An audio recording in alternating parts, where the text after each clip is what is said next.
So we asked some of you guys to ask us questions on over on Instagram, and we're ready to answer some of them.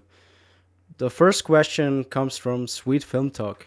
Before we get into the question, I gotta give a huge shout out to Sweet Film Talk. They're really cool guys. They have a podcast over on Spotify. You should definitely check them out. So yeah, first question is, if you could live in Westeros, where would it be and why? Right now, I would say probably the Reach, honestly. The It's Reach? got fertile lands. The weather is not too bad. I would say Storm's End might be like cooler per se, but I've been to Chicago and the wind is just too much. So I wouldn't do Storm's End. It's it's Storm's End will be cooler to be at, maybe for a weekend, but to live for a long time, I think it's the Reach. For me, it's the Vale. Lots of beautiful fields, and it's not only mountains, but I love mountains. I'm from Bavaria. I think it's the Westerosi Bavaria. So Ah, yeah, that would be my place to be. The next question comes from our boy Anshuman. not so much. If you could remove one storyline from A Feast for Crows and A Dance with Dragons, what would it be and why? Um, the Dornish plot, I would just cut it. The whole thing? We'll slim it down a little bit. Maybe we'll put like Ariana in the small council or something. Just slim things down a little bit. We'll have a Dorn presence, but like not too much. I feel like Dorn's just like hard to do. It's a lot of characters, and as for now, the plot until young Griff shows up, they're not doing much really. So once young Griff shows up, and then we can put Dorn in the picture. So we can delay a lot of the plot line and cut like 70% of Dorn, and it will be fine. It's funny you say that without mentioning Quentin because I was about to just say cut out Quentin. Um, Yeah. have the Dornish. Like how many failed Dornish marriage do I need to really see? Well, it's all a huge setup for an actual Yeah. marriage between Ariana and young Griff. But Young Griff. more on Yeah. that to on a later date. Ne- Doran is cool, but like 99% of his plans are absolute trash. Alright, what do we got? What else do we got? Next question comes from Joshua Mountain. Who's the coolest dude in A Song of Ice and Fire, and why is it Aemond? That's because he wears the eye patch. I think he's just like a chill dude with one eyeball and he's tough. He's like not super jacked, like the other dudes, but he's just smart. So he's kind of just like Blood Raven, really. As far as the vibes go, he's pretty Blood Raven. Yeah, who's the coolest dude in A Song of Ice and Fire, though? Sorry to break it to you, bro, but it's not Aemond. There's so many fucking amazing characters in A Song of Ice and Fire. In terms of like the new show, Fire and Blood, especially Dance of the Dragons, Aemond will be pretty high up there. But who's the coolest dude in A Song of Sarah, Ice and Fire? I Sarah's think Targaryen. Viserys Targaryen. No, Sarah Targaryen. Oh, for sure. Yeah, that's the coolest. No, that's a strong, independent woman. Huge fan. For fuck's sake, dude. No, Sarah coolest. Targaryen is awesome. I think her storyline has a lot of character development, and it's just epic. We Bro. have to hire an actress that is dedicated to her craft and give us a lot of good scenes. That's Yeah. all I'm going to say. To you guys out there, please cast Sarah Targaryen down in the comments. Fan cast Sarah Targaryen. But yeah, moving on. The next Yeah, question is from IC Cinematic. What makes Game of Thrones or A Song of Ice and Fire so unique to you? I feel like it juggles around a lot of the characters. Like normally you would think because there's so many characters that it's how do I say more of a social story. So it's about how the society progresses on like a macro level. But then when you get down to it, all the characters have a lot of motivations, a lot of depth. So somehow it has so many characters and almost all the characters are so unique, and that makes it good to me. For me, I've always been a nerd. I've always been into fictional characters, fictional worlds, and stuff like that. And to quote George R. R. Martin, quoting James Faulkner, the human conflict in itself is the only thing worth writing. And I think our story, even though it has dragons and fictional magic and stuff like that, it's still very very very real. And all the characters, when you're reading A Song of Ice and Fire, you open the book, you get into the character's head, and it feels real. And that's what I love about it, and what got me so goddamn goddamn hooked. All right, what's the next one? What's our favorite theories from Mo Esh? Excel, Oh, he's German. Excel. I knew you Yeah, you yeah, yeah. you you wouldn't be able to pronounce that, huh? How does it feel? Huh. Like, I'm the one with the accent. I'm the one struggling Yeah. to do this podcast for you, but yet here's a question from one of our viewers, and you can't These pronounce his are name. my favorites. It's Mo Excel, probably Moritz. I don't know. He Okay. asked, "What are your favorite theories?" I'm a pretty huge believer of the Grand Maester conspiracy Okay. against magic, against everything Dragons. dragons, everything House Targaryen. And Yeah. I think he'll come into play in Winds of Winter. We have Chuck and Hagar there. We have Sam. We have one of the Dorella snake. Sand. Yeah, we have all these characters coming together, and I really think we're in for a huge surprise. I think George R. R. Martin will get comfortable, finally sharing some of his secrets for the end game in the next book. Yeah. For me, Night Lamp, obviously, because it's just gonna happen. There's no reason to put Stannis in a horrible scenario and not have him do something cool. Otherwise, what's the point? Yeah, and then Yeah. the next question is from Backseat. Shout out to Backseat, by the way. He's been following us for I don't know how long. Yeah. One of the most loyal followers Oh, for sure. ever. Loyal Yeah. Stanaman. We appreciate you, bro. Um, which Preston Jacobs theory do you believe is probably most definitely true? I think the one where Sweet Robin is gonna find out a way to kill Harry. Wait, is Harry like Littlefinger's guy? But anyway, there's no way Harry makes out of that tourney alive. And Sweet Robin, while looking dumb, he's got something going on there. Cause he got the telepathic weirwood tree Oh, the Wayward Net. throne. Yeah, yeah, yeah. He's got it, bro. I really like his take on the pink letter, and I think he's spot on the pink letter, which Yeah. brings us to the other question, is which is from Kim Frikstad. Who wrote the pink letter? I think it's Mance Raider. I think everything's there for it to be him, and Yeah. the writing style, everything. He needs an army. It's Mance. I think it's Mance. It makes the most sense. Because it's weird. The pink letter is really weird, and I It's definitely. really weird. Like, if he really wants help, he could just like say it. Like right now, he and Stannis are working together. The motivation is still a little sketchy. Like, what is he just trying to get to the Wildling Prince, reunited with his kid? Is that the whole point? It could be. I think he definitely wants to reunite with the Welling Prince.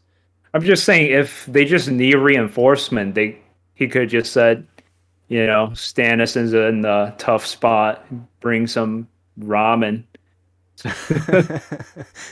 Ramen Javadi. Yeah, Okay, I'm gonna yeah, see myself ramen out Jawadi. there.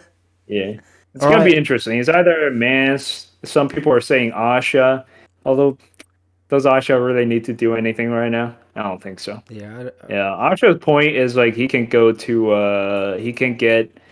Clefjaw to surrender Torn Square. So she is All useful. right.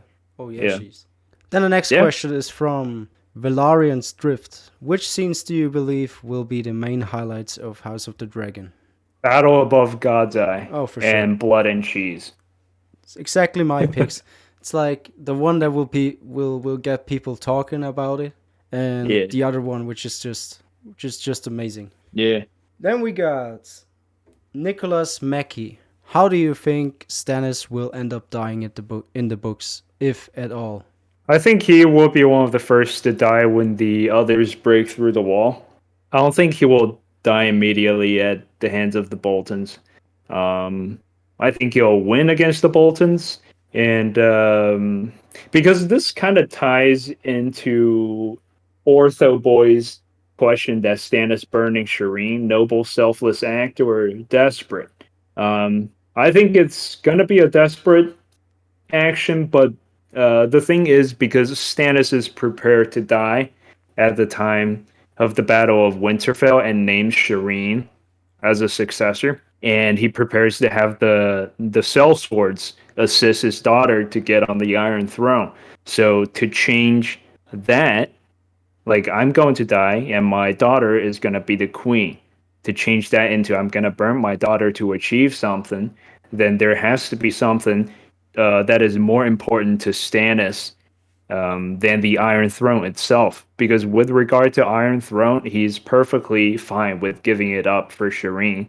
So if he has to sacrifice Shireen, it means the White Walkers are getting through, and the White Walkers' threat to Westeros will be much more important thing to him than the Iron Throne. And then he will do that.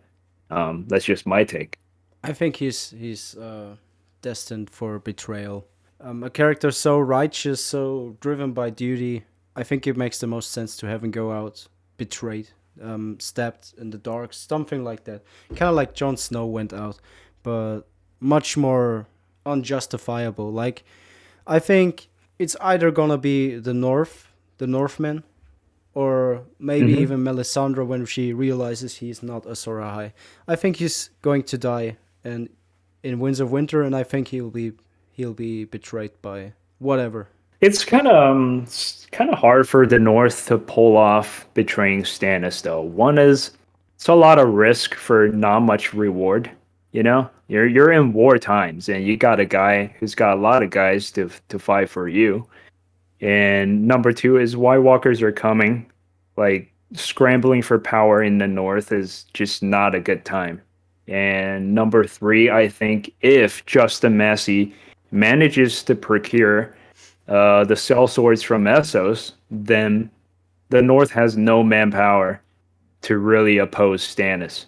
Which is the thing, right? You got Davos obviously in the show siding with the North and John, and Yeah, right now you got Davos looking for Rickon Stark, and you got yeah, Rickon Stark, you got Jon Snow, most definitely yeah. coming back, or not even dying. We don't know.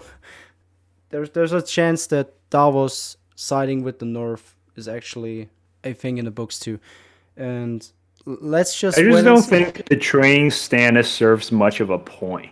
I It's think it's kind of I think it's sweet. waste of everyone's time. I don't know. I don't know. He him freeing Winterfell and doing It it. just makes the North look bad. Yeah, but isn't this the whole point of our story? We have the North as this like honorable Yeah, region. Them betraying I just the think guy who saved and freed Winterfell. It's very George R. R. Martin. yeah, but then if you take your time to kill Stannis and make sure his troops are like a total chaos, and then you just get rolled by the White Walkers 5 minutes later, I just don't think it's a good plan. Let's see, bro. This is a whole topic for another video. I Yeah, feel. this kid we can do like 2 hours just on Oh, Stannis. for sure, for Yeah, sure. So we kind of answered Orpha Boy's question already. Stannis yeah, burning Shireen, noble, selfless act or desperate? I don't think it'll be a desperate act. I think it's selfless. yeah. Then we got Joshua Herbert. Would you rather read the planned Duncan Egg stories or Fire and Blood 2? Duncan Egg. Duncan Egg, yeah, for sure. I mean, Yeah, now with like talks about this new show, of course, Duncan Egg. And yeah. either way, actually, Duncan Egg. Alicia asks, how many Dornishmen does it take to fuck a goat? I feel like this is one for you. Depends. Not all Dornishmen are the same. If you're talking about Doran Martell, then he needs at least one other guy to help him. If we're talking if we're talking about Arthur Dane, he can fuck 10 goats on his own. Well, I think it's only going to. We only need 20 good men. That's all we need. Unsheathed double Dorn. Yeah. Oh, by the way, this brings me to a whole. I'm getting off track here, but when they actually go for Robert's Rebellion, how do you do the Tower of Joy? It's like a remake, or what do you do then? Control C, Control V. Next I don't know. next Yeah. question from Alexander. How do you think the ending will differ from the television series? Wait. I actually need to get back to that because uh, whether we redo that scene depends totally on if we're gonna recast Ned Stark.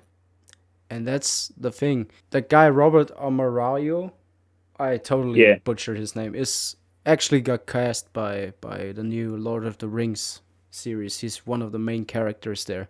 So Oh, that's pretty much not possible, I think, to I then mean, we'll have to redo the whole thing. yeah, but then have Arthur Dane with like one One sword. sword Yeah, instead. yeah, Yeah. please. It's not cooler. I mean, it's an awesome scene, but don't. We sacrificed the memes. We can make fun of them actually going back to one Dawn Boy. So Yeah. No, now it ends. no, now it begins. Wait, what's next? All right, next question is by Alexander. He asks, "How do you think the ending will differ from the television series?" Pretty much all of it. I mean, you can see some main points like who gets on the throne, whether Danny dies, whether Jon goes to the north of the wall, whether Varys dies. These events can all occur in some fashion, but it's going to be so different that there is going to be barely anything in common, other than the fact that whether Danny dies, she probably dies, but how she gets there is going to be completely different. So it's hard to say it's the same ending just because some of the bullet points are going to be the same. Yeah, I think if you only watched the last episode of Game of Thrones and then compare it to the books, it won't be extremely different. But if you read Winds of Winter, A Dream of Spring, then you realize, Yeah. oh, holy shit, this guy Aegon Targaryen, who claims to be Aegon Targaryen, is actually sitting on the throne, and Cersei left King's Landing, and Jaime is dealing with Catelyn Stark, and it's all these different things that are coming together. I think in the end, Yeah. it won't be too different, but how we get there and how everything comes together will be vastly different. It won't Yeah, be. let's It say won't even if be the same thing. yeah. Let's say if Sweet Robin survives and goes through the Great Council, but how much stuff he goes through, like he has to win against Harry, and I don't know, he might manage to marry Sansa. That's going to cause a lot of different things. Um, so things can happen. For sure. He's going to be super buff. He's going to be taller than Bronzion Royce. Oh, he got an even bigger armor because Bronzion Yeah. Royce's armor is comically large. That shit don't even make sense. He's the only one wearing like real armor. He's the only one who should have come out the Battle of the Long Night alive. He's got the breastplate Everyone, stretch. yeah, everyone else should have died, bro. Yeah, he literally cannot die. He's that cool. All right, next question is by Paul Gerkens. Which characters Yeah. are you most excited to see in House of the Dragon? Stannis. No, I'm joking. That's a good point. It's a good point. Probably Aemon and Daemon, really. Yeah, same here. I'm also curious. Maybe to, some of the Valarians too. Lots of dragon riders. for sure, and Nettles and Kristen Cole. There's lots of characters. Nettles is the bastard daughter, right? Yeah, the one Yeah, who. she's cool. She's cool. Yeah. All right, and then the last question for today is by Javi, who's also just like Backseat follows us both for years now. Yeah. Shout out to you. We appreciate you, bro. Which Shout out. which characters have the best development and writing in your opinion? Theon. That's just it. That's just Theon. Yeah, Theon. Just the most transformation. It's just heartbreaking chapters, but then he might get down to doing some cool shit later in the storyline. Yeah, and in the show, it's one of the only characters that D&D somehow managed to not ruin, and he just stayed intact and fought the Night King. It's awesome. For Yeah. me, it's also Theon.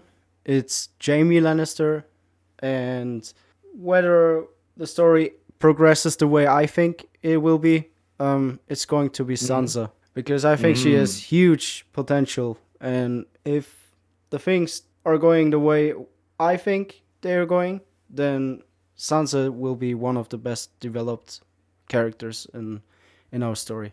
The more time she spends in the Vale, the more interesting it gets. I love her Vale chapters, and I love her interactions with Sweet Robin. Just a lot of things going on because it humanizes Sweet Robin from like an idiotic kid to someone who has his own thoughts and emotions, and Sansa, while not falling in love for Sweet Robin, like she will eventually develop at least like a friendship with her cousin, and they can cooperate. So if something like the Vale rolling in to save Winterfell, if that happens, it's gonna have a lot more weight because Sweet Robin wanted it to happen rather than everyone else calls the shots. That's what I think. And also her outplaying Littlefinger is Yeah. something I wanted for like forever. I didn't get that in the TV show, at least not to the degree I was hoping for. Um, I hope Wait, who's she. the guy with the Valyrian sword? Who's really poor? Who are we talking? Like in the Vale? Ah, in the Vale, the guy. He's a homosexual. I don't know. I'm kind What's of. his name? Um. Let I have to look him up. Let me just look up Bronze Yarn right now. Oh, Lynn Corbray Oh, yeah, man. with Lady Forlorn. That's they debate whether it's a Valyrian sword. I'm like, He's why an even play amazing. around? It's a Valyrian sword. He's an Yeah, amazing he's swordsman too. How did we? yeah, and he was in Robert's Rebellion. He fought at the Trident. He's dope. He's awesome. He's kind of a sketchy dude, but he's cool. Yeah, and that's it for today. Thank you everyone for tuning in. Thank you. Thank you for all your Yeah. questions. We had a lot of fun answering them, and maybe we'll do something just like that in the future. Yeah. Thank you everyone, See and you next time. see us later.